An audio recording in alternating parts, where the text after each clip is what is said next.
Now we're getting to our third figure today, Miguel de Unamuno y Hugo, a Basque writer, who was also the rector of the University of Salamanca, so Spain's most prestigious university, until he was thrown into exile in 1924 by Primo de Rivera.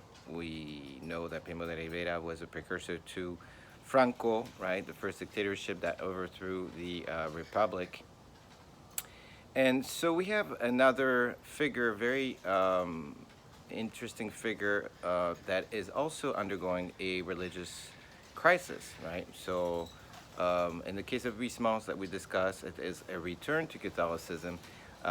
In the case of Bataille, it is a detachment from Catholicism. And here we have something very similar, kind of a parallel life to Huysmans and to Bataille. So there's a before and there's an after, right? When Unamuno gets to the point where Catholicism does not answer all of his existential questions, he's not going to turn to one particular philosopher because the generation of 1898, of which he's one of the most representative figures, is a group of writers that is coming to many conclusions, and one of them is that Spain needs to find its essence, right? And one of the concepts that Unamuno is very famous for is, of course, the concept of intra-history, right? Intra-historia. This idea that you need to look at also the common years, the people that live in rural areas, not always focusing our attention in literature to the urban world, like the 19th century has been, very preoccupied by the urban world. So a return to the essence, a return to the different connection that can be made throughout time, right? So looking at what is Spain's literary capital.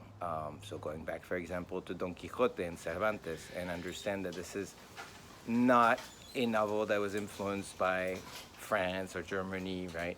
So this idea that the generation of writer that he represents is also a generation that is going to be innovative and going to be 100% Spanish, not in a nationalistic way, not at all, but more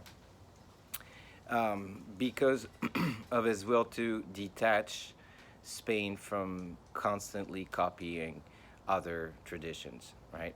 San Manuel Bueno Martir is published in 1930, and of course it is quite a shock because the storyline is very disturbing for the Spanish readership. The story of a priest that pretends to believe in God, but apparently doesn't. But yet so inspiring for the entire community, right? Kind of a keystone figure for for the entire community, which is a typical archetypical pueblo, right?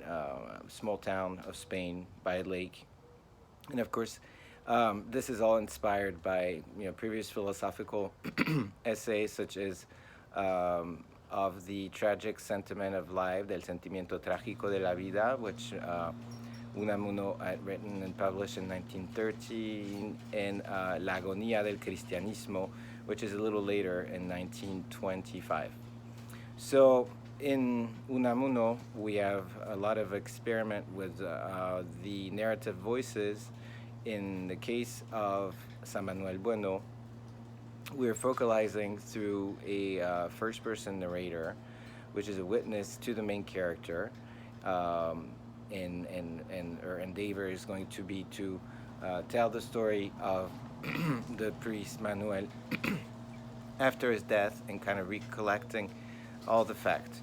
So very innovative in terms of the narrative format, what we have in San Manuel Bueno, but also obviously a place of confrontation of the entire Catholic traditions ingrained in people's habit, on smaller scales of, rural places, with the philosophy that opposes Christianity, right? And obviously, that are not mentioned directly, but kind of distilled in several episodes, several different chapters and key moments, if you want to put it that way, of the novel. So Miguel de Unamuno is known also for another very famous novel called Niebla, right, where the narrator is also kind of becoming a character, so breaking all those traditional rules of who is to tell the story, right? What is a narrator? What is an author? Making that distinction pretty clear through several of his writings, trying to disturb on purpose the readers, right? So not only on the level of beliefs and religion and how that comes into confrontation with philosophy, but also in the narrative formats that we're used to, or the one that we've been replicating from other traditions, and trying to come up with something that is typically Spanish, right? Not copied from another tradition. So Unamuno was reinstated as the rector of the University of Salamanca in 1934 by Franco, but that didn't last because, again, he was very vocal about the dictatorship and had very little sympathy for fascism. But Unamuno will die in 1936, right at the beginning of the Civil War, and won't get to stick around to see the damages that Franco will do to Spain. So I will now post another video, one more, about the Surrealists, and throw a few questions around the Chien Andalou, Buñuel, and Dali's collaboration in cinema.